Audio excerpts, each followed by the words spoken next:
Hello students, आज हम class 11th का चैप्टर नंबर 5 कॉम्प्लेक्स नंबर के बारे में जानेंगे। क्लास 10th में हमने रियल नंबर के बारे में स्टडी किया है। तो आइए सबसे पहले कुछ नंबर सिस्टम की कहां से शुरुआत हुई तो ये जानते हैं। तो सबसे पहले नंबर सिस्टम में हमें जो नंबर्स मिले वो नंबर्स कहलाए नेचुरल नंबर्स।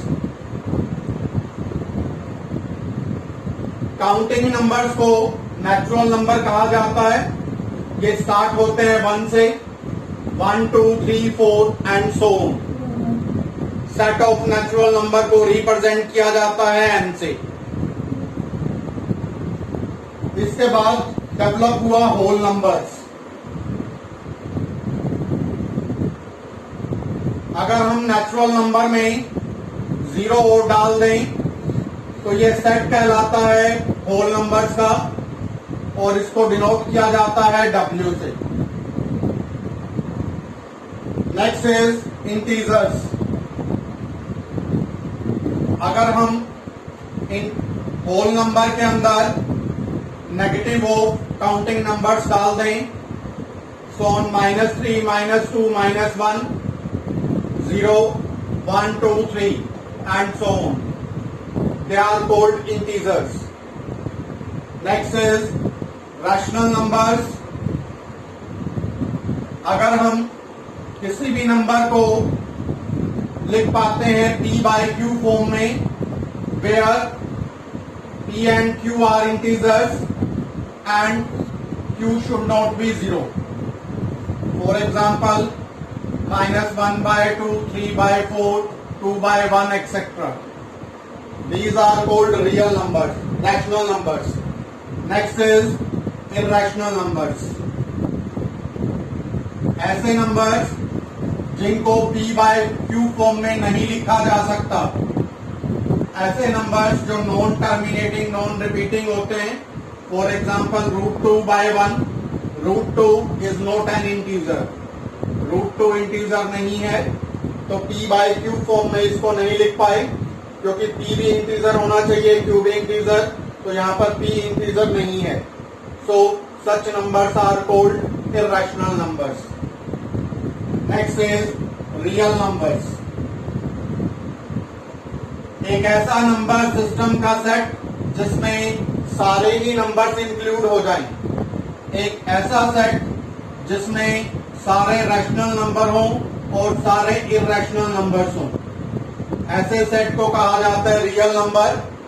और इसकी सिंपल डेफिनेशन होती है any number whose square is positive. कोई भी नंबर जिसका स्क्वायर करें और आंसर हमेशा पॉजिटिव आए वो कहलाते हैं रियल नंबर्स। अब रियल नंबर तक हमने क्लास 10th में सीख लिया, तो हमें जरूरत क्या पड़ी कॉम्प्लेक्स नंबर की। Why the set of complex number invented? तो मैं एक छोटा सा एग्जांपल लेता हूं। मेरे पास एक इक्वेशन है x² + 16 = 0 और इस क्वाड्रेटिक इक्वेशन के मैं रूट्स फाइंड करना चाहता हूं। तो मैं 16 को इधर लेकर गया, x² = -16। x एक नंबर है जिसका मैंने स्क्वायर किया और आंसर आ गया नेगेटिव। रियल नंबर की डेफिनेशन में हमने जाना कोई भी नंबर जिसका स्क्वायर करें और आंसर हमेशा पॉजिटिव आए वो नंबर होता है रियल। यहां मैंने x का स्क्वायर किया और मेरा आंसर आ रहा है नेगेटिव। इसका मतलब है x रियल नंबर नहीं है। तो x रियल नहीं है तो x कौन सा नंबर है? तो इसीलिए हमें इन्वेंशन की जरूरत पड़ी कि ऐसे नंबर्स को क्या कहेंगे जिनका अगर हम स्क्वायर करें और आंसर नेगेटिव आए। तो हमारे मैथमेटिशियन थे यूलर, जिन्होंने सबसे पहले हमें बताया।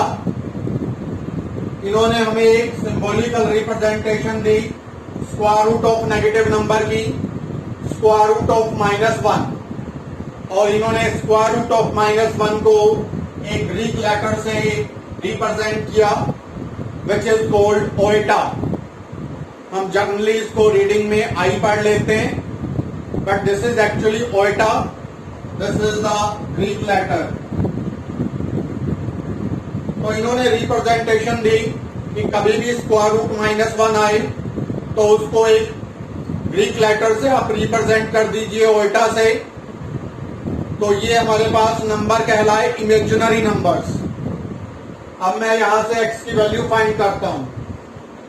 मैंने दोनों साइड स्क्वायर रूट ले लिया। x is equal to plus minus square root -16। मैंने इसको लिखा plus minus square root 16 into square root -1। हम जानते हैं 16 का स्क्वायर रूट होता है 4। x is equal to plus minus 4 होगा। तो मैं इस क्वाड्रेटिक इक्वेशन को सोल्व कर पाया। रियल नंबर की हेल्प से ये क्वाड्रेटिक इक्वेशन सोल्व नहीं हो सकती, तो इसीलिए हमें इमेजिनरी नंबर्स की जरूरत पड़ी, जिसकी हेल्प से हम ऐसी अनसोल्व्ड प्रॉब्लम्स को सोल्व कर सकें। Yes, complex numbers, any number which can be written in the form of a plus iota b, where a, b belongs to real number and square root of -1 is equal to iota. Iota की value होती है square root -1। तो कोई भी number जो कि a plus iota b की form में लिखा जा सके वो कहलाता है कॉम्प्लेक्स नंबर। यहां पर a और b को रियल होना जरूरी होता है और ओल्टा की वैल्यू होती है स्क्वायर रूट -1। फॉर एग्जाम्पल जैसे 2 प्लस 3 ओल्टा, a की वैल्यू है 2, b की वैल्यू है 3, तो this is -1 plus 4 ओल्टा, a is -1, b is 4, 0 plus 3 ओल्टा, a is 0, b is 3, 4 plus 0 ओल्टा, a is 4, b is 0, 0 plus 0 ओल्टा, a is 0, b is 0। तो ऐसे सभी numbers को कहा जाता है कॉम्प्लेक्स नंबर। कॉम्प्लेक्स नंबर में जिस पार्ट में उल्टा नहीं होता, जैसे a प्लस उल्टा b, इसमें उल्टा नहीं है a में, तो इसको कहा जाता है real part. This is known as real part. और जिस पार्ट के साथ उल्टा लगा हुआ होता है, जैसे ये उल्टा b, तो b को यहां जाना जाता है इमेजिनरी पार्ट के नाम से। This is imaginary part of the complex number. Complex number में दो पार्ट्स होते हैं, one is the real part and the second is the imaginary part. Real part उस पार्ट को कहा जाता है जिसमें उल्टा नहीं लगा हुआ, जैसे z is equal to a plus उल्टा b, तो a को कहेंगे रियल पार्ट, और जिस पार्ट में उल्टा लगा हुआ होता है z is equal to a plus उल्टा b, तो b को यहां पर कहा जाता है इमेजिनरी पार्ट। तो कॉम्प्लेक्स नंबर में एक पार्ट रियल होता है और दूसरा पार्ट इमेजिनरी पार्ट कहलाता है। Next is purely real complex number. किसी कॉम्प्लेक्स नंबर को प्योरली रियल कब कहेंगे? जैसे z हमारे पास कोई कॉम्प्लेक्स नंबर है a प्लस उल्टा b, अगर इसका इमेजिनरी पार्ट 0 हो जाए, यानी कि b की वैल्यू अगर 0 हो जाती है तो z बचेगा a के इक्वल, तो z कहलाएगा purely real complex number. If z is equal to a plus उल्टा b, if b is equal to 0, then z is equal to a,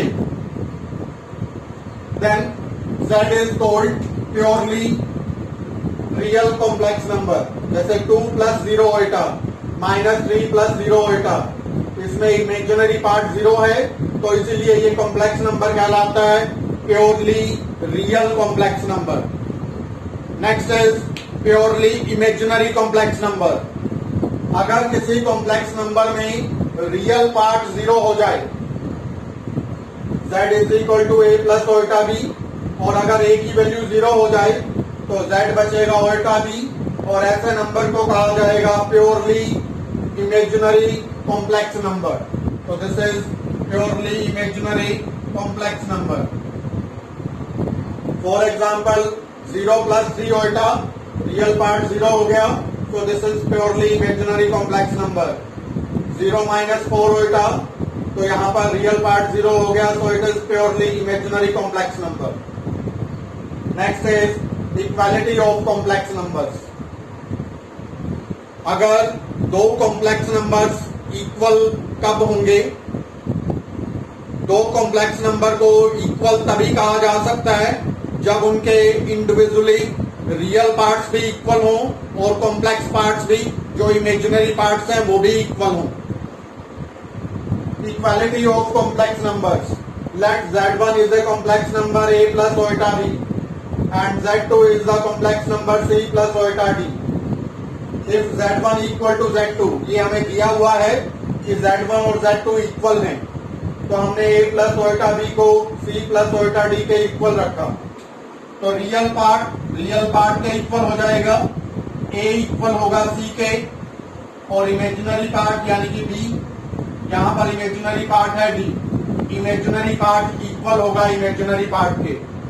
जब दो कॉम्प्लेक्स नंबर इक्वल होते हैं तो रियल पार्ट के इक्वल होता है, इमेजिनरी पार्ट के इक्वल होता है.